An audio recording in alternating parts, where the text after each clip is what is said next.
boa tarde, estamos chegando. O programa Gente que Fala está no ar nesta terça-feira, 12:01. Eu sou Mauro Friesman, nossa audiência nos acompanha pela Rádio Trianon AM 740 de São Paulo, também pela Rádio Universal AM 810 de Santos e ainda nas redes sociais. Você nos vê por imagens pelo Instagram, pelo Facebook e também pelo nosso canal no YouTube. Aquele convite diário para você seguir a gente, curtir, compartilhar os nossos conteúdos, interagir com o programa. Vai o número do WhatsApp, 11 97335 0038, 11 código de São Paulo, 97335 0038. E nas redes sociais, minha gente, sempre marcando a hashtag Programa Gente que Fala. Como eu destaquei, hoje, edição de terça-feira, sempre por aqui, o programa dedicado à área da comunicação com o apoio do Instituto Orbis de Pesquisa. Eu apresento os nossos convidados para análise e debate dos nossos temas de hoje. Inicialmente, o Fabiano Caldeira, publicitário, Fabiano que é especialista em marketing político e posicionamento de marca. O Fabiano está na cidade de Santos, aqui no litoral paulista. Tudo bem, Fabiano?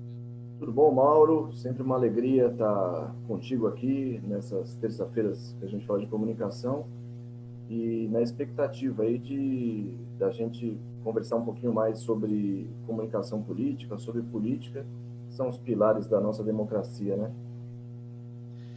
Certamente. E também para essa nossa conversa, o Walter Lagoa, preparador de lideranças com foco na comunicação. O Walter está em Campinas, interior paulista. Tudo bem, Walter? Tudo bem, Mauro? Obrigado pelo convite. Fabiano, como vai? As vésperas aí de Tiradentes, né? Da nossa independência, liberdade. Vão vir alguns temas que a nossa luta continua, né? Segue a luta. E olha, 12:03, a gente está aguardando a conexão aqui da senadora pelo Maranhão, Elisiane Gama, senadora pelo Maranhão do Partido Cidadania, para essa conversa também no programa Gente que Fala de hoje. E já ela vai estar com a gente, ela está preparando a conexão. Enquanto isso, eu vou fazer um comunicado aqui, uma mensagem para você que nos acompanha, 12:04 agora, aquele convite especial, né, minha gente, para o Gente que Fala de sexta-feira, sempre com o apoio da FERMESP, a Federação das Entidades Representativas dos Militares do Estado de São Paulo, entidade presidida pelo Coronel Antônio Chiari. E, como todos sabem, nesta edição de sexta-feira, a gente traz as informações fundamentais para a população paulista sobre o trabalho prestado pela Polícia Militar no Estado, em todas as suas frentes, em todas as suas áreas de atuação. Então, fica feito o convite na próxima sexta-feira para você acompanhar essa edição do programa Gente que Fala. Eu vou abrir aqui com um tema paralelo aqui, não exatamente com o tema que a gente abriria, em razão da senadora Elisiane Gama ainda não estar presente. Então, vou deixar o tema principal aqui para o momento da chegada dela. Vamos falar sobre o seguinte, Fabiano e Walter. Vem eleição, vai eleição, os levantamentos estatísticos de dados, as famosas e faladas pesquisas eleitorais tornam-se assunto não só entre os candidatos e campanhas, mas também de parcela considerável do eleitorado. E todo mundo acaba virando um pouco de especialista nesse tema, sempre acusa as pesquisas de distorcerem a realidade, porém, elas são usadas como divulgação sempre que o resultado é favorável. Fabiano, por que a pesquisa eleitoral gera tanta polêmica, especialmente para aqueles que não estão muito bem posicionados nela, né? É verdade, Mauro, é verdade. Você sabe... Bom, antes de mais nada, mandar um abraço para o meu amigo Walter também, que eu não quis falar antes para não estragar a surpresa, mas eu lembrei que a gente já tem vídeo, né? Então todo mundo já estava vendo. Mas vamos lá, o que acontece com as pesquisas que, quando chega a hora delas, é um bombardeio só, as pesquisas eleitorais, né? Na verdade, Mauro, existe... a nossa democracia é muito recente, né? É uma jovem senhora ainda, né? Provavelmente nem, se a gente fizer uma analogia, não tem nem a maioridade ainda, né? E a ferramenta das pesquisas é um dos pilares, de fato, sim, de qualquer democracia consolidada. O que acontece é que o Brasil é um país muito, como eu falei, uma democracia muito jovem e com alguns resquícios da época da sua colonização. Então a gente tem a questão aí dos coronéis, né, o movimento do coronelismo, os votos de cabresto, e toda essa herança portuguesa, católica que nós trazemos, junta com essa inexperiência, com essa pouca experiência de democracia, e isso aí cria um caldo de desconfiança, o que é natural das pesquisas, né? É importante a gente dizer que toda pesquisa tem um dado científico, não existe achismo, né? É o que eu sempre gosto de falar. O último que morreu, que ganhou dinheiro com filhos, foi o Morris Albert, né? E toda pesquisa é feita em cima de critérios científicos, estatísticos.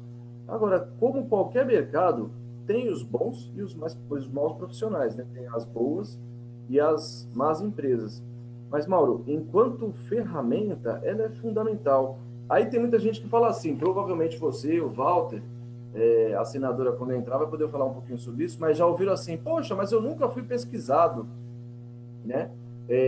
Se você me permitir, aí durante o bate-papo a gente explica um pouquinho como que as pessoas, que a grande maioria, isso é a pura verdade, 95% das pessoas nunca foram pesquisadas, mas qual é essa mágica que a pesquisa nos dá, de mesmo entrevistando um número ínfimo aí em relação ao total de uma região, a gente consegue ler o que a sociedade está pensando.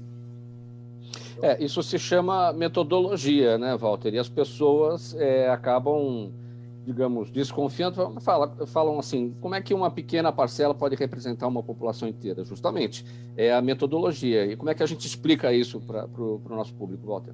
Olha, eu até vou dar um passo ou à frente ou atrás. Tem aquele filme que foi um documentário que falou Privacidade Hackeada, que falava da Cambridge Analytica, né, na eleição do Trump, e que não foi só na eleição do Trump, né? Teve em Gana, teve da Tobago, teve no Brexit, teve também aqui na campanha do Bolsonaro. O que acontece hoje? Quando a gente trabalha com dados, a pesquisa trabalha com, vamos dizer assim, talvez 30, 40, 50 aspectos, né? Quando você fala em Big Data hoje, só na Cambridge Analytica, na campanha do Trump, eles apontam que eles levantavam 5.000 pontos sobre cada indivíduo, foco, que eles precisavam ou levar para o lado, para votar, ou para desincentivar o voto, por exemplo. Então, acho que existe um avanço grande da tecnologia que a gente ainda está meio perdido nisso e está sendo manipulado de maneira muito firme, assim, muito clara. Então, se você pega lá na Cambridge Analytica, levantando 5.000 pontos sobre o que você gosta, o que você posta, quem você segue, qual opinião você tem, eu crio um conteúdo específico para você. O que acontece hoje? Eu posso colocar isso às vésperas da eleição ou no primeiro horário e detonar isso, por exemplo, no WhatsApp, no seu Facebook, você acordou no seu Instagram, vai olhar aquilo muda o seu posicionamento. E talvez a pesquisa do passado que vinha não consegue pegar esse movimento tão rápido que acontece hoje quando a gente usa a inteligência artificial. A velocidade disso, de influenciar e mudar a opinião, é enorme. Então, existe algo que a gente precisa aí monitorar e começar a pensar como até controlar, porque senão a democracia é ameaçada por esses movimentos tecnológicos. A gente já destacou aqui em outras ocasiões, Walter, a necessidade na pesquisa eleitoral de se observar a tendência, porque às vezes você pega ali o momento da eleição, ali um dia antes da eleição, ela está apontando uma coisa, aí na eleição dá outra. Mas a pesquisa errou. Muitas vezes as pessoas falam, pesquisa errou, não acredito em pesquisa. Você tem que observar aquela tendência para os dias posteriores, para poder entender por que aquela virada ocorreu. Por exemplo, a campanha do governo de Minas Gerais. Existia Anastasia e Pimentel, dados como certo no segundo turno, o Zema nem aparecia indo para o segundo turno, mas muito distante. Na hora que fazem a contagem dos votos, Zema está disparado na frente, Pimentel nem aparece no segundo turno e Zema ganha a eleição. Então, eu acho que essa questão da velocidade da mudança e da influência é que tem sido impactante nesses resultados. Muito bem, 12:11 agora, programa Gente que Fala, pela rádio Trianon AM 740 São Paulo, Universal AM 810 Santos, e você nos acompanha, nos vê por imagens, nas redes sociais. A conexão agora pronta da senadora Elisiane Gama, senadora pelo Maranhão, do Partido Cidadania. Boa tarde, senadora. Está no Maranhão, tudo bem? Seu microfone fechado. Agora sim. Eu estou no Maranhão e é uma honra, uma satisfação de fato muito grande estar participando aqui com vocês desse debate, né? Estou à disposição. Enquanto aguardávamos a sua presença, senador, eu abri aqui o programa com um assunto paralelo. A gente já esgotou esse tema aqui. Para a gente seguir a nossa conversa, nós estamos em São Paulo, pela Rádio Trianon AM em São Paulo, Santos também pela Rádio Universal, claro, pelas redes sociais para o mundo inteiro, mas o nosso público predominantemente é o paulista. Então, a senhora, como senadora pelo Maranhão, gostaria que a senhora falasse um pouco sobre a senhora, né? Quem é a Elisiane Gama, quem é a senadora Elisiane Gama, que foi deputada estadual no Maranhão, que foi deputada federal, hoje está no Senado. Primeiro, Mauro, é uma satisfação enorme estar aqui com vocês. Queria cumprimentar o Walter, cumprimentar o Fabiano, né?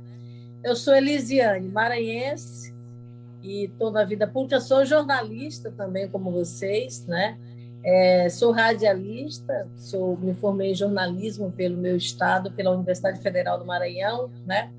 E entrei na vida pública aos 28, exatamente aos 28 anos de idade. Na universidade, nós debatíamos muito sobre o papel social de cada um de nós, né? A função das instituições, e fizemos um trabalho muito interessante na universidade, e foi da universidade que surgiu, não é? Um programa muito importante para que a gente pudesse estar trabalhando como candidata e, naturalmente, como parlamentar. Eu decidi me candidatar a deputada estadual, no trabalho conversando basicamente na ilha de São Luís. Eu fui uma das menos votadas naquela eleição, né, em 2006, mais precisamente.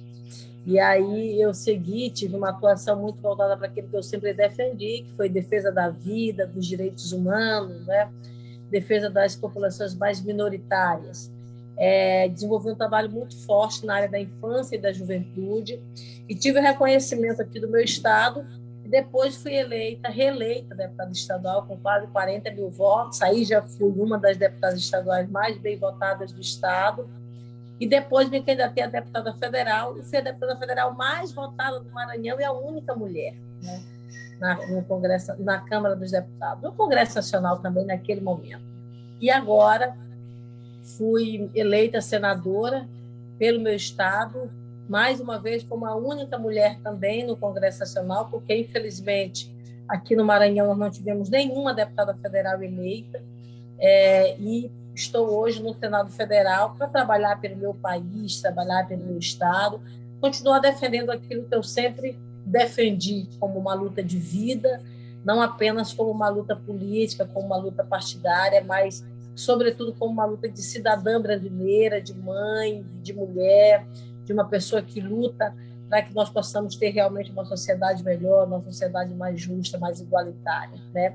Eu também, Mauro, vim de uma população muito vulnerável, né? De uma família muito pobre do estado do Maranhão, e eu sempre digo que chegar a ser senadora do meu estado, né, nas condições econômicas que eu estive inserida durante toda a minha infância e adolescência, é algo extraordinário, porque eu sou de um estado onde a gente tem grupos políticos que dominaram historicamente o Maranhão, né, e nesse domínio muita gente acabou não sonhando, né? Ter, de repente, uma mulher eleita senadora, estando fora de qualquer tipo de projeto, né, político que era construído, é algo, eu tenho plena convicção, algo realmente muito surpreendente, e foi assim, na verdade, o resultado da nossa eleição, né? Eu vim para São Luís com 13 anos de idade, vim estudar em São Luís, porque na minha cidade não tinha segundo grau, só para você ter uma ideia, né? Morei só em São Luís com meu irmão, e aos 17 anos eu passei no vestibular para a Universidade Federal do Maranhão. Então, assim, foi uma história de muita superação. Comecei a trabalhar aos 17 anos, até para poder ajudar no sustento familiar aqui em São Luís, e a partir disso nunca mais deixei de trabalhar, né? Então, assim, eu tenho na minha história, na minha marca de vida, de luta, no meu sangue, na minha pele, as marcas do que é superação, que é suplantar todas as dificuldades da vida para poder chegar e mudar de vida. E eu mudei de vida através da educação, mudei de vida apostando, na verdade, no estudo, né? Na escola pública. Eu nunca estudei em escola particular na minha vida, sempre estudei em escola pública, desde o ensino fundamental até a universidade. Então, eu acredito na escola pública de qualidade, eu acredito que é através da educação que a gente vai mudar de vida. Agora, senadora Elisiane Gama, sempre pelo Cidadania, desde os tempos de deputado estadual, ou não, né? Porque o Cidadania é o antigo PPS, muitos partidos trocaram siglas por nomes, as pessoas às vezes nem sabem mais qual é que partido é o que hoje em dia, né? É verdade. Na época, PPS, mas a senhora já esteve em outro partido, além do PPS? Não, eu fui filiada ao PDT na juventude, mas eu, na verdade, logo depois saí, já vim do PPS e entrei já como meu primeiro mandato de deputado estadual, já ali como PPS, depois continuei agora como Cidadania. Então, o meu exercício parlamentar, ele sempre foi pelo meu partido Cidadania, que eu amo, que sou apaixonada, né, e que faz parte muito da minha vida e que eu me sinto muito, muito à vontade dentro do partido, né? Sim, 12h18, senadora Elisiane, olha, o presidente do Senado, o Rodrigo Pacheco, comunicou ontem que a reunião de instalação da CPI da Covid, antes prevista para a próxima quinta-feira, agora depois do feriado, será apenas no dia 27, na semana que vem. E a justificativa é de que, em razão justamente do feriado de amanhã, ficaria difícil garantir a presença dos senadores. A maioria dos integrantes da CPI quer ouvir logo o ex-ministro da Saúde, Eduardo Pazuello, e detalhar o relatório do Tribunal de Contas da União, que acusa o governo de omissão, abuso de poder, distribuição de remédios ineficazes, alteração de documentos e de não reservar dinheiro para o Ministério da Saúde combater a pandemia em 2021. Como é que a senhora entende esse adiamento? Está tudo acordado, pelo menos a princípio, né? O nome do presidente, o Omar Aziz, senador Omar Aziz pelo Amazonas, o vice-presidente, o senador Randolph, e o nome do relator, o senador Renan Calheiros. Pois é, na verdade, as definições foram feitas, né? Nós tivemos aí as indicações, como você já coloca, dos partidos, naturalmente, que pelo acordo da instalação, nós teremos, eu acredito, que a confirmação desses nomes, né? O Omar, o Renan e o Randolph nessa composição, nessa trinca aí mais de protagonismo, de frente de atuação, ter as próprias funções, não é que eles estarão realmente assumindo dentro da CPI. Uma comissão parlamentar de inquérito, ela não é a instalação, a implantação, o transcurso desde a apresentação do requerimento, recolhimento de assinaturas, não é, protocolo, leitura e instalação, é um caminho que não é tão simples, né? Até porque uma CPI, assim como em qualquer casa legislativa, seja nas estaduais quanto nas federais e nas municipais, tem uma série de situações que envolvem uma CPI. Sobretudo, não é, geralmente, aqueles que têm algum tipo de problema, não é, que têm algumas dificuldades, enfim, sabem que, pelo papel que uma CPI exerce, essa comissão poderá chegar, né, e fazer esses esclarecimentos. Né? Como o próprio nome já diz, ela é uma comissão de inquérito, então ela faz a investigação, ela tem poder de polícia, ela faz requisição de informações, ela quebra sigilo, ela pede mandado de busca e apreensão, faz prisão em plenário se realmente ali a testemunha estiver mentindo. Então, você vê que é uma comissão que tem um poder muito amplo. Né? Então, a sua atuação, de fato, ela acaba trazendo um impacto, uma repercussão muito grande na sociedade como um todo. E a gente vê aí claramente uma preocupação do governo federal em relação a esta CPI. Não acredito que, honestamente, a instalação da CPI, adiada para a próxima semana, faça parte de qualquer tipo de, digamos assim, de ação, né, no sentido de suplantar ou de postergar a sua instalação. Até porque nós já temos decisão do Supremo Tribunal Federal de instalação, ela já foi lida, os membros já foram indicados, e agora o que nós teremos realmente é o início dos trabalhos. É claro que a gente está vivendo um momento de pandemia e não é simplesmente dizer vamos fazer a instalação de uma comissão sem fazer toda uma avaliação, não diria nem uma avaliação, mas sem ter todas as precauções necessárias do ponto de vista da questão do enfrentamento da pandemia. Então, essas questões sanitárias elas precisam, de fato, ser levadas em consideração. E é bom lembrar nós estamos agora, neste momento, no Senado Federal, em sistema remoto. E uma CPI ela pode, sim, funcionar de forma remota, porque a gente tem, inclusive, comissão que está funcionando de forma remota, como é o caso da comissão da Covid, que eu, inclusive, integro essa comissão. Agora, algumas dessas reuniões terão que acontecer de forma presencial. Então, essas reuniões presenciais elas deverão considerar rigorosamente todos os critérios hoje que são estabelecidos pela Organização Mundial da Saúde, distanciamento, álcool gel, enfim. Então, esses critérios, de fato, precisam ser levados em consideração. Mas, na semana que vem, ela será instalada e eu não tenho dúvida que ela prestará um grande papel para o Brasil neste momento. O Partido Cidadania, senadora Elisiane, não é um partido de oposição ao governo federal, é um partido que vota de forma independente no Congresso Nacional. Na CPI, como é que deve ser o comportamento do Cidadania? Como sempre foi, um partido muito defensor, na verdade, da investigação, da transparência pública, não é? Trabalhando com muita seriedade e tendo muita atuação. A nossa representação na CPI ela estará sendo feita pelo senador Alessandro Vieira, que é membro, não é, da comissão. A comissão hoje tem 11 titulares e 7 suplentes. O nosso partido ficou com uma suplência e o Alessandro estará realmente nos representando nesta comissão.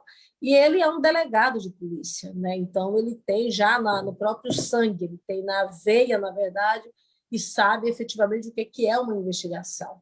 Eu, aqui no meu estado, Mauro, eu já fui presidente, já fui relatora de CPI, e eu sei o quanto é importante esse faro investigativo, né? Porque você precisa seguir uma linha de investigação. E essa linha de investigação, para você seguir, você precisa buscar todos os apoios necessários, entendeu? Você precisa ter apoio da polícia, você precisa ter apoio do Ministério Público, você precisa ter apoio da Justiça, porque, por exemplo, você pode fazer o pedido de prisão preventiva, uma CPI pode fazer o pedido. Agora, o deferimento se dá no âmbito da Justiça. Então, essa relação que acontece de uma comissão parlamentar de inquérito com todos os operadores do direito, com as instâncias do judiciário, ela é muito fundamental. O delegado já tem, na verdade, no seu próprio histórico de vida, essa relação e, naturalmente, poderá fazer um grande trabalho. Na CPI, nós faremos o que tiver que ser feito, se tiver que fazer um pedido de busca e apreensão, faremos. Se tiver que fazer, na verdade, as convocações que forem necessárias serem feitas, nós faremos. Não é? Se tiver que fazer uma condução coercitiva, vamos fazer uma condução coercitiva, ou seja, todos os instrumentos que estão dentro do nível de atuação de uma comissão parlamentar de inquérito, eles terão que ser buscados, porque são esses instrumentos que tornam uma investigação mais robusta, são esses instrumentos que tornam, na verdade, uma investigação mais completa, mais plena, mais transparente e, naturalmente, muito mais efetiva. Fabiano e Walter, questionamentos para a senadora Elisiane Gama? Bom dia, senadora, é um prazer estar aqui com a senhora. Bom dia, Walter, satisfação grande. E parabéns pela trajetória, viu? Realmente não é pouca coisa, não. É muita coisa para quem sabe a sua luta e chegar onde chegou. Bom, o Tribunal de Contas já aponta aí uma série de falhas, né? Por exemplo, novo diagnóstico em relação ao volume de oxigênio que estava disponível, também faltou aí uma informação sobre a segunda onda. Quer dizer, o governo foi omisso esse tempo todo. Essa observação, essa sensação vocês têm lá? O Senado tem essa percepção que houve uma omissão muito grande do governo federal? Walter, veja, eu na comissão especial do Covid, que nós tivemos o período de pandemia, de estado de calamidade pública, eu fui vice-presidente da comissão. A comissão continua agora, eu continuo integrando a comissão. E a gente tem feito conversa com todos os órgãos do sistema de fiscalização e controle.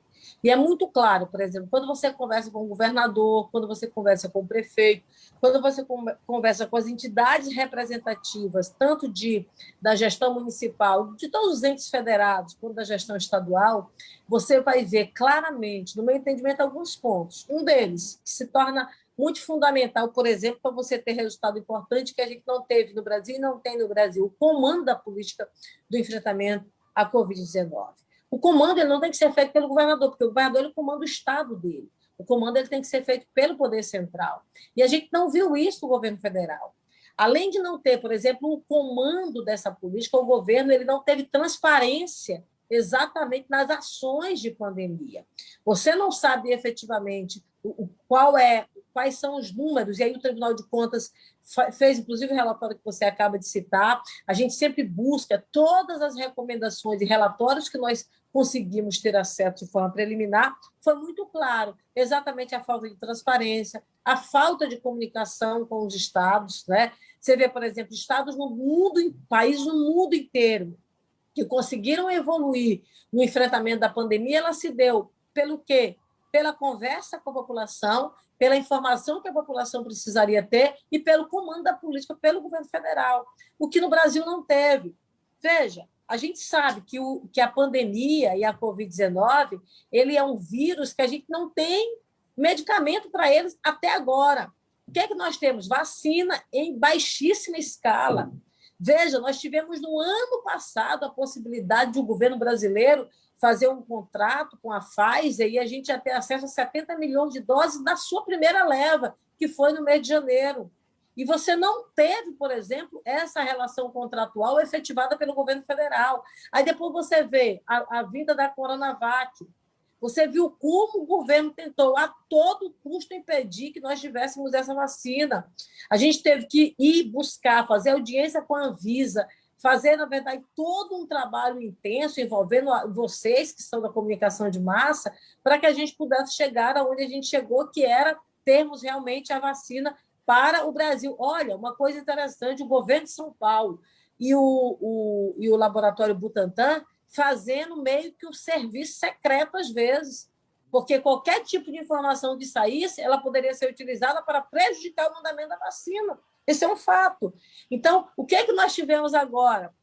Nós temos uma cobertura baixíssima de imunização no Brasil, algo em torno, pouco mais de 10% da população hoje imunizada, com um universo de pessoas morrendo dia após dia.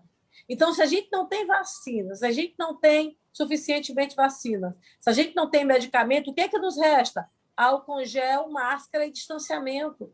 Se é isso que nós temos, quem é que tem que informar isso? É o maior formador de opinião da cidade, do estado, do país.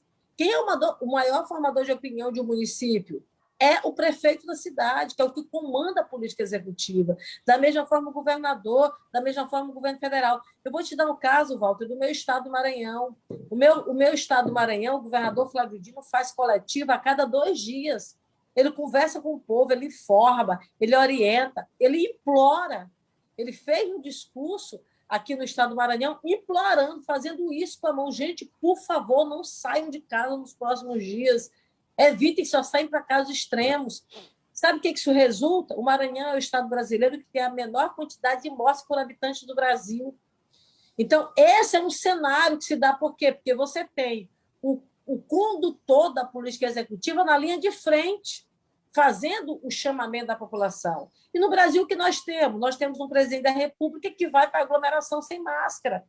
Nós temos um presidente da República que questiona, por exemplo, a efetividade de uma vacina, que faz campanha de um medicamento que não resolve o problema.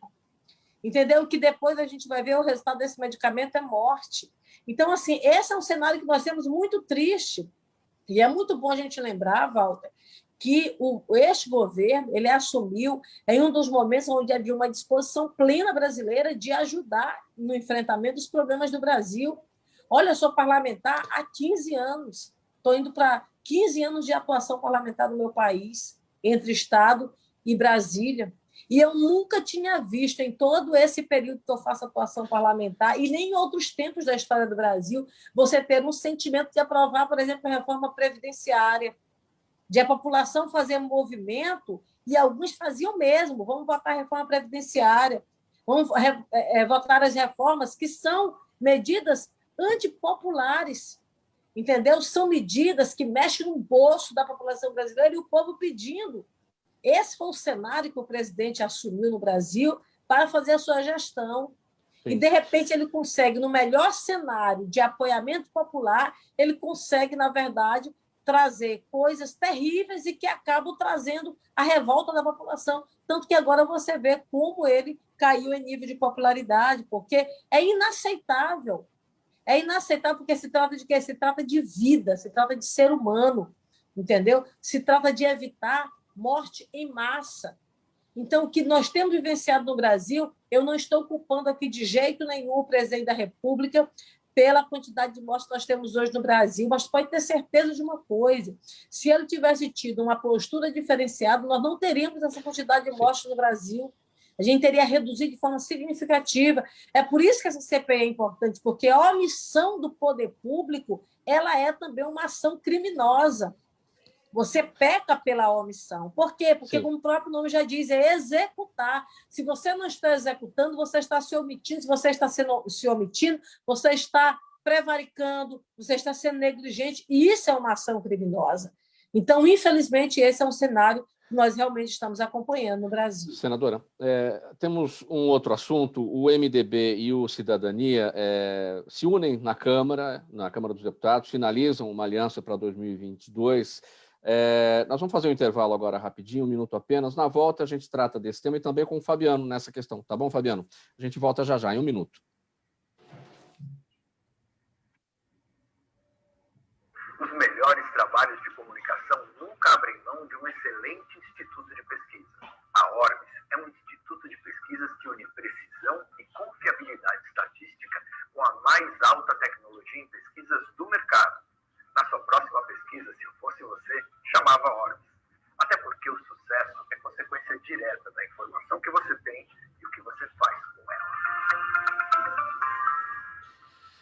De volta com o programa Gente que Fala, edição de terça-feira, com o apoio do Instituto Orbis de Pesquisa. Estamos pela Rádio Trianon AM 740 em São Paulo, pela Rádio Universal AM 810 em Santos e também pelas redes sociais, Instagram, Facebook e ainda no nosso canal no YouTube. Faltando 27 minutos para 1, a quinta maior bancada da Câmara, com 34 deputados, o MDB, vai deixar o Centrão e se unir em um bloco com o Cidadania, que tem 6 deputados. A intenção dos líderes das duas siglas é poder atuar de forma independente nas votações da Casa, a Câmara dos Deputados. E essa aliança torna oficial o afastamento do MDB em relação ao governo e sinaliza caminhos para uma aliança em torno de uma candidatura que dispute a presidência em 2022. Senadora Elisiane Gama, esse movimento que a gente observa na Câmara dos Deputados, de certa forma já existe no Senado, né, pela ala do senador Renan Calheiros, que não está com o governo. O que significa isso agora e o que isso também traz de mudanças em relação ao MDB no Senado, nessa composição com Cidadania? Aí são agora 40 deputados, 34 mais 6 na Câmara dos Deputados, que deixam a base do governo, né? Veja, o cenário que a gente está vivenciando de agora para frente, a gente percebe que está se aproximando naturalmente do processo eleitoral, e em se aproximando do processo eleitoral, os partidos começam a tomar definições mais claras, não é, sobre o processo de campanhas eleitorais. E, naturalmente, não apenas o MDB, como você lembra muito bem, vários outros parlamentares estão vendo, na verdade, um cenário do governo federal, que é esse cenário que eu falava agora há pouco, né, muito preocupante, e que poderá não mais seguir nesse alinhamento pró-governo, né? Aí, naturalmente, por questões de convicção, e, naturalmente, que os partidos acabam fazendo um alinhamento político partidário por conta do projeto de poder, que é absolutamente legítimo, que cada um desses partidos, de fato, tem no Brasil. É claro que, neste primeiro momento, esse bloco na Câmara dos Deputados é um bloco que trata de questões legislativas, de atuação Na Câmara dos Deputados, o bloco ele é muito fundamental para você ter acesso a uma série de elementos, instrumentos legislativos importantes, como comissões, não é? Apresentação de destaques, apresentação cota mínima do ponto de vista de apresentação de destaques, de projetos de lei. Então, são os instrumentos que fazem parte do parlamento, que se dá através dos blocos. Os blocos, que é uma forma de organização nas câmaras e também, assim, também como no Senado, ele é um instrumento muito importante para você ter um pouco mais de protagonismo e atuação, inclusive, com vagas nessas comissões, tanto comissão permanente quanto comissão parlamentar de inquérito. Então, num primeiro momento, a formação desse bloco está convista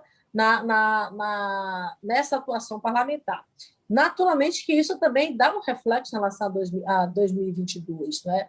O Cidadania é um partido que tem muita independência, é um partido que não faz a oposição pela oposição, tanto que o partido é um partido defensor das reformas do Brasil, é um partido que vota em vários projetos que, eventualmente, são projetos para o bem do Brasil e que, às vezes, até tem orientação favorável do governo federal, numa demonstração clara de que o partido ele olha o Brasil. Não é?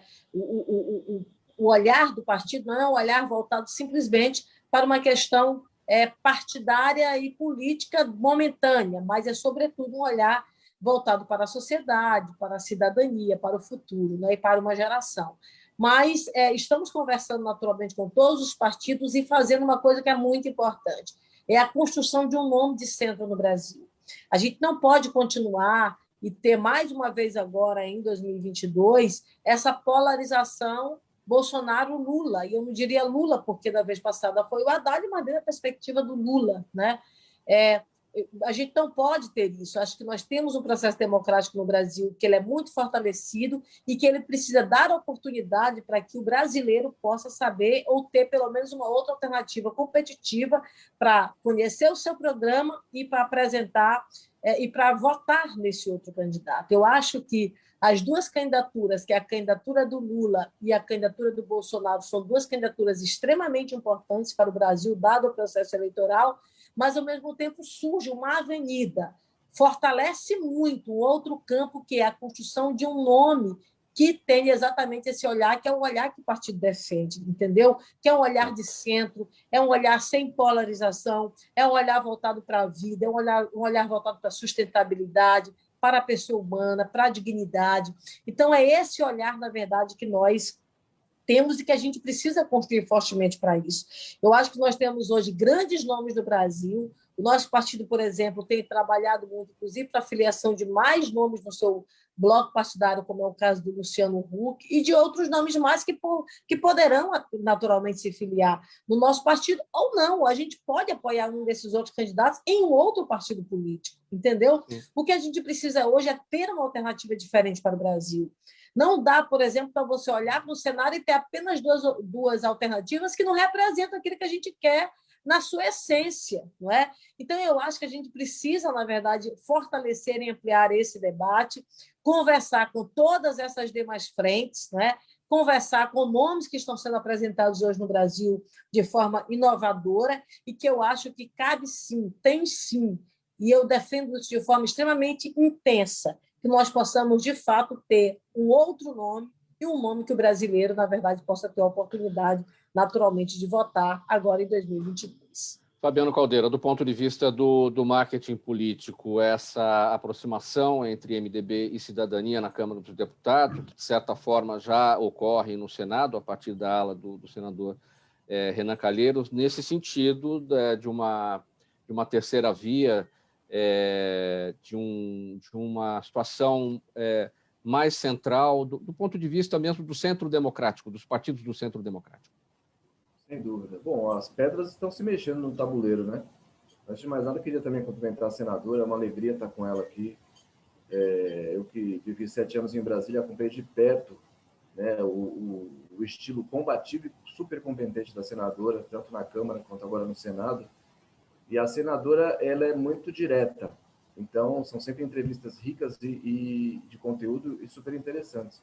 E aproveitando desse perfil, sabendo que as pedras estão mexendo no tabuleiro, eu queria perguntar de uma forma direta para a senadora 2 questões. A primeira, se há uma expectativa dos parlamentares em relação à CPI de impacto, qual o impacto político previsto aí, ou qual o anseio dos parlamentares em relação à CPI. Ainda existe espaço para impeachment? Isso aí é falado nos bastidores do Congresso, enfim, tem isso? E a segunda pergunta também, aproveitando da habitual transparência e assertividade. O Luciano Huck enfraqueceu com a entrada do Lula no cenário, visto que o Luciano estava muito forte nas camadas mais pobres, né? E é onde o Lula é muito forte. E antes da senhora entrar aqui, a gente falava sobre a questão da pesquisa mesmo, né? E o que as pesquisas indicaram foi que o principal afetado do ponto de vista de marketing político, de posicionamento com a entrada do Lula, foi o próprio Luciano Huck. É uma candidatura que está firme e forte ainda, ou o Cidadania já está vislumbrando outros cenários também? Veja, Fabiano, primeiro sobre a questão da CPI, né? A CPI, alguém disse que sabe como começa e não se sabe como vai terminar, não se sabe os desdobramentos, né? Porque você não sabe o que está por debaixo do tapete, então você vai fazer todo o processo de investigação. Eu acho que agora vamos iniciar o processo de investigação. A partir desse início de processo de investigação, nós vamos ver lá na frente, efetivamente, o que é que isso vai resultar. Mas, historicamente, se você for ver, por exemplo, os impeachments, né, e os afastamentos, eles se deram exatamente precedidos de uma investigação, né? Você vê, por exemplo, lá atrás o Collor de Mello, você lembra da investigação do Fiat Elba, né? Então, você teve lá também, naquele momento, naquele governo, uma comissão parlamentar de inquérito. Aqui no governo da Dilma, nós tivemos também uma comissão parlamentar de inquérito que foi a Petrobras, que você estava lá, inclusive eu fui membro dessa CPI. Então, você viu ali uma confirmação de um desvio de mais de 6 bilhões de reais na Petrobras. E aí resultou exatamente com o afastamento da presidente Dilma. Sobre esta CPI, eu acho que a gente precisa fazer, primeiramente, aguardar um pouco mais, saber o desdobramento realmente dessa investigação. Hoje, terça-feira, hoje é quarta. Hoje, quarta-feira, dia 20 de abril, né, com todo um cenário que a gente está vivendo, eu não vejo hoje que a alternativa seria o impeachment ainda do presidente Bolsonaro. Honestamente, eu acho que não ainda. Eu acho que, por isso que eu digo hoje, quarta-feira, não sei amanhã, quinta ou sexta-feira, vamos ver como que a coisa realmente vai se comportar. Mas hoje eu acho que não. Eu acho que o afastamento de um presidente é uma decisão extrema que você, na verdade, vai tomar, né? E essa decisão extrema ela tem que ser precedida por elementos muito substanciados, dentre eles, inclusive, o sentimento da população brasileira.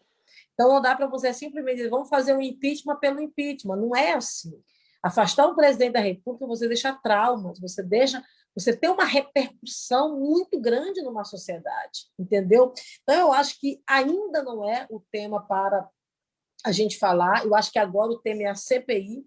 Nós precisamos realmente entender tudo o que se deu, precisamos realmente compreender a ação do governo federal para não apenas o Amazonas, que é muito bom a gente lembrar no caso de Manaus, que teve lá a falta do oxigênio, mas a gente sabe que nós tivemos um problema no Brasil inteiro, não é? Comparativamente com outros países do mundo. Todos os países do mundo também tiveram a pandemia, mas o Brasil, o impacto foi muito maior. Nenhum país no mundo teve a quantidade de mortes diárias que o Brasil teve. O Brasil, ele, infelizmente, hoje acabou sendo uma referência para aquilo que é ruim em relação ao enfrentamento da pandemia, né? Então, essa investigação, de fato, nós precisamos fazer. Depois disso, fazer uma avaliação. E aí eu quero dizer que é uma opinião minha. Elisiane Gama, o meu partido tem várias pessoas no partido também que fazem já a defesa do impeachment, mas aí é uma decisão minha, pessoal aqui, na minha avaliação que eu tenho de cenário hoje no momento. Eu acho que nós precisamos estar muito atento, fazer a cobrança, fazer a investigação. A CPI ela é muito importante para este momento e, a partir disso, ver quais outras decisões poderiam ser tomadas. A outra situação que você me pergunta... Sim, pode concluir, senador. A outra pergunta que você me pergunta é sobre o Luciano Huck, né? Se a entrada do Lula enfraqueceu o Luciano. Eu acho que não.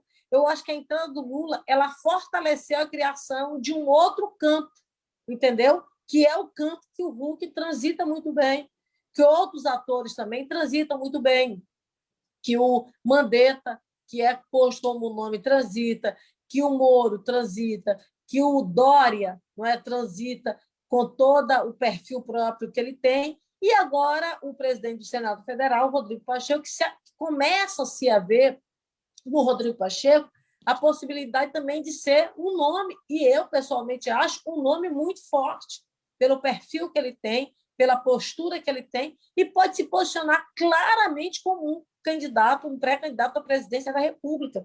Ou seja, as duas candidaturas elas estão aqui no nível de polarização. E agora, mais do que nunca fica claro, porque todas as pesquisas dizem o quê, Fabiana?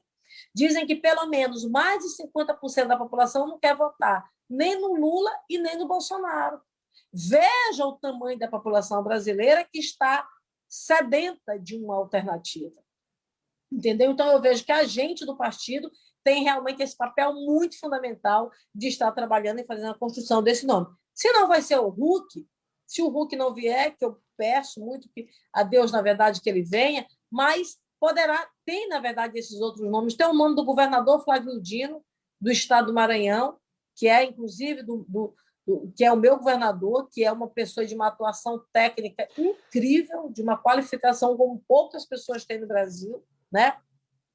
Claro que ele tem um alinhamento ali próximo em relação ao presidente Lula, mas também é um dos nomes que pode ser colocado aí como pré-candidato. Senador, o nosso tempo está apertado. Eu queria falar também sobre a Frente Parlamentar pelo Desarmamento, que surgiu por meio do projeto de resolução do Senado de sua autoria, nesse momento da votação ou do adiamento, né, da votação do projeto de decreto legislativo que cancela os decretos do presidente Jair Bolsonaro sobre o acesso às armas e às munições, esse PDL do próprio Senado Federal. O Senado preferiu aguardar a decisão do Supremo sobre esse tema. A votação foi suspensa, né, na sexta-feira passada, pedido pelo ministro, por conta, né, do pedido de vista do ministro Alexandre de Moraes. A minha pergunta é em relação à Frente Parlamentar pelo Desarmamento, criada por meio a partir do seu projeto de resolução.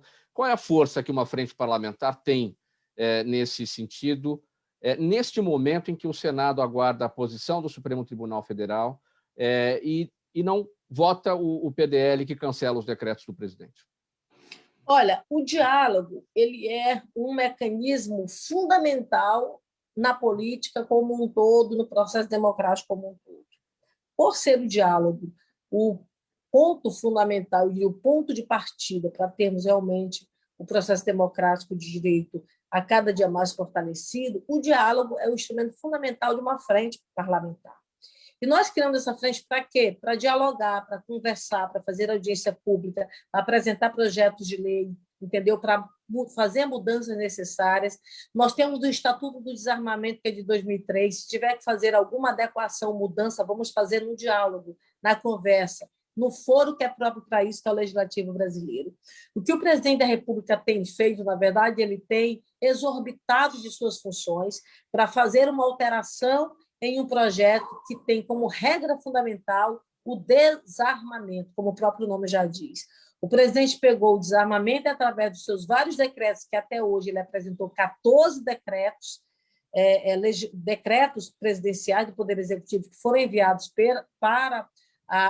foram apresentados para a população brasileira, e em todos esses 14 decretos, o que o presidente faz? Ele esgarça as exceções e ele limita as regras. Aquilo que é regra vai para a exceção e aquilo que é exceção passa a ser regra.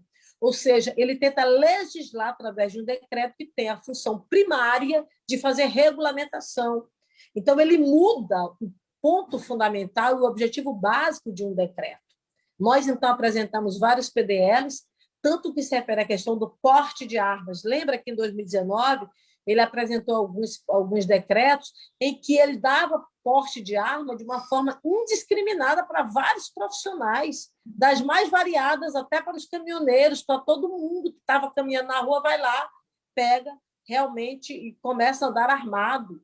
Ele transformou agora, além de ampliar de 2 armas para 6 armas, ele transformou os clubes de tiro num verdadeiro arsenal de guerra, maior até do que muitos órgãos de segurança pública de vários estados brasileiros e cidades brasileiras. Ou seja, você veja como ele perverte, ele muda, na verdade, a essência do que é a nossa luta pelo desarmamento realmente no Brasil. Se quer mudar, apresenta um projeto de lei.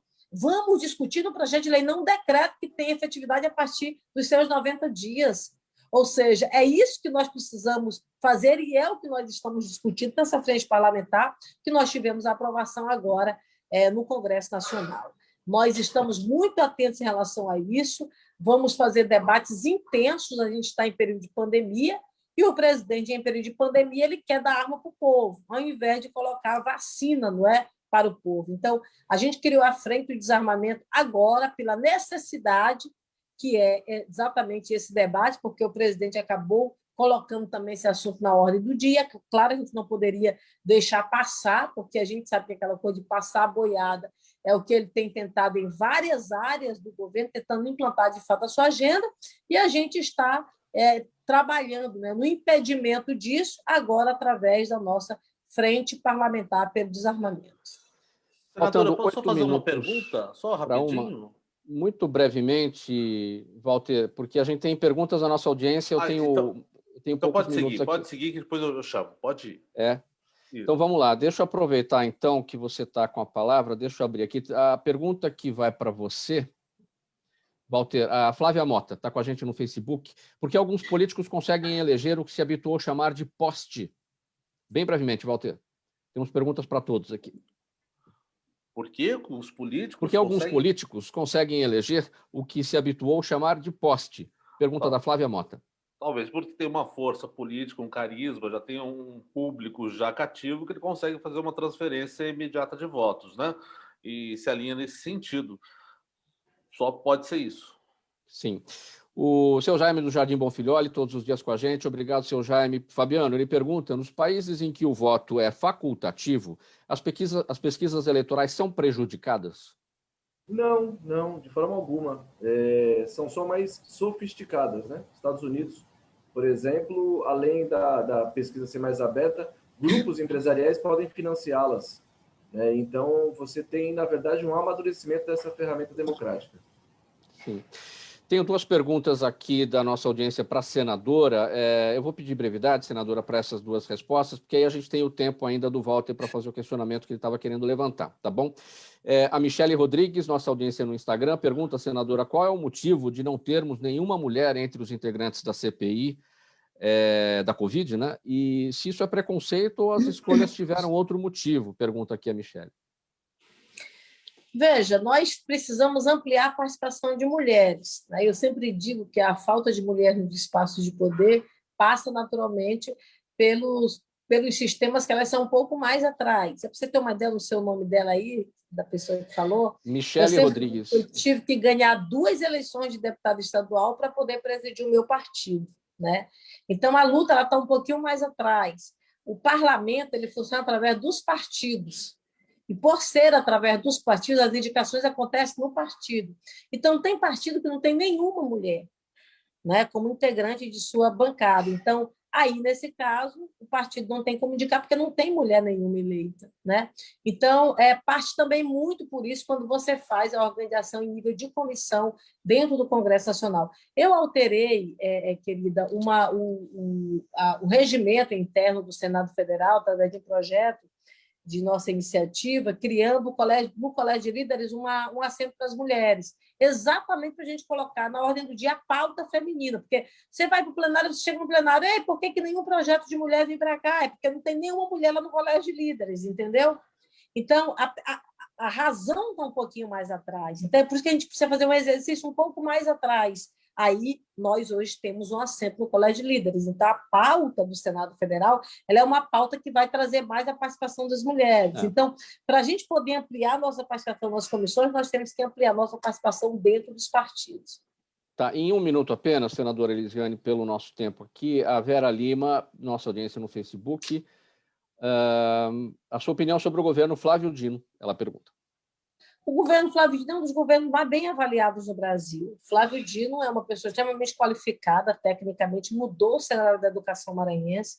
Só para você ter uma ideia, nós tínhamos 1.200 escolas de taipa no Maranhão, ele praticamente zerou, ainda tem alguma, eu acho que umas 10 ou 15, mas ele vai estar zerando todas elas.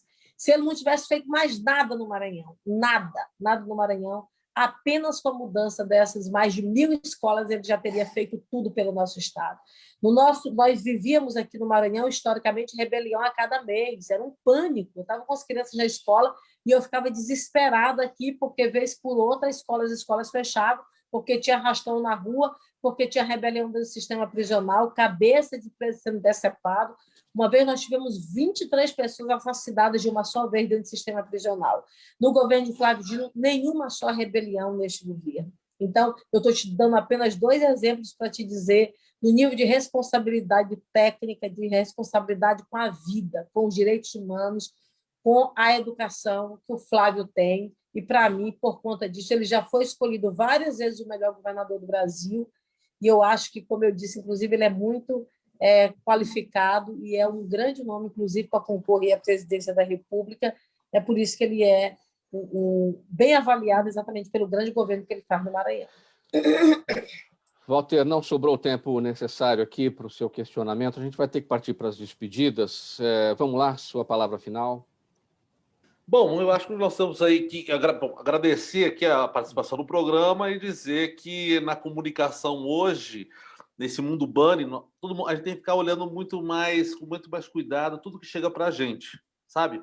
Através dos meios de comunicação, a informação que chega, como a gente faz essa leitura, as pesquisas, quais são esses instrumentos. Então, para a gente pensar cada vez mais em como a gente usa toda essa tecnologia em nosso favor, para o nosso bem-estar. Sim. Fabiano Caldeira, sua palavra final. Vou mandar um abraço para você, Mauro, para o Walter e, em especial, para a senadora, que, com a sua, como eu falei, habitual assertividade e clareza, enriqueceu muito o debate aqui. Eu já faço um convite aí, Mauro, que eu sou meio abusado mesmo, eu já faço um convite aí para a senadora, quando ela estiver em São Paulo pós-pandemia, estar conosco aí presencialmente nos estúdios da Rádio Trianon, e, de repente, até uma palavrinha com o próprio governador também. Então, obrigado aí pela participação e um abraço a todos. Muito obrigado pela participação. E agora a palavra final da senadora Elisiane Gama. Por favor, senadora.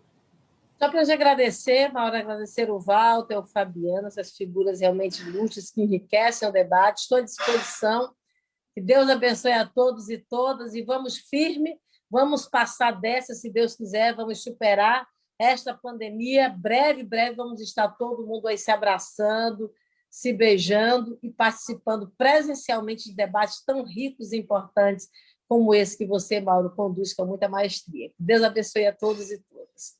Muito obrigado pela presença, muito obrigado pela entrevista, pelas palavras. Senadora pelo Maranhão, Elisiane Gama, do Partido Cidadania do Maranhão, nesse momento, conversando com a gente nesta edição do programa Gente que Fala. Também conosco hoje estiveram o publicitário Fabiano Caldeira, especialista em marketing político e posicionamento de marca, e o preparador de lideranças com foco na comunicação, Walter Lagoa. Muito obrigado pela presença mais uma vez, em nome da equipe do programa Gente que Fala. Termina aqui essa edição dedicada à área da comunicação, com o apoio do Instituto Orbis de Pesquisa. Na mesa de som com a gente hoje, o Neildo Neres, o Sérgio Souza, nosso gerente técnico na Rádio Trianon, apresentação minha, Mauro Friesman, pauta e redação, Pedro Schiavon, diretora de produção é a Zenilda Salvato, nosso diretor-geral, o jornalista Fausto Camunha, e do outro lado, você, ouvinte, espectador, a razão da nossa presença aqui todos os dias. Muito obrigado, valeu a audiência, 1h em ponto, tchau, até amanhã.